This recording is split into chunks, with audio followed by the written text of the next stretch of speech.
اخبار کوتاه، دقیق و مهم روز شنبه. تعدادی از پروژه ها در ولسوالی گیان ولایت پکتیکا به بهره برداری سپرده شد که شامل یک باب مدرسه دینی، 2 باب مسجد، 10 خانه مسکونی و 5 حلقه چاه آب آشامیدنی به ارزش بیش از $75,000 آمریکایی به خانواده های زلزله زده در ولسوالی گیان ولایت پکتیکا تحویل داده شد.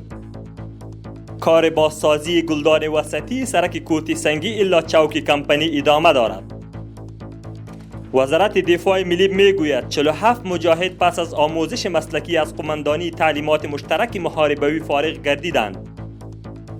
379 کارتن شیر توینتر در گمرک تورخم کشف و ضبط شد. در این اواخر در گمرک تورخم برای جلوگیری از اجناس بی‌کیفیت، تاریخ‌دیر و غیر قانونی نظارت جدی صورت میگیرد. شماری از مسافرین که در هوای سر در ولسوالی کهسان ولایت هرات گیر مانده بودند توسط نیروهای سرحدی کندک سوم نجات یافتند.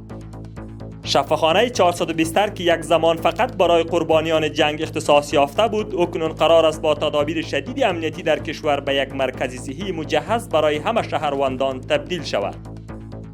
13 تن کارمند اداره خط آهن افغانستان جهت فراگیری دانش تکنیکی به ترکمنستان سفر نمود.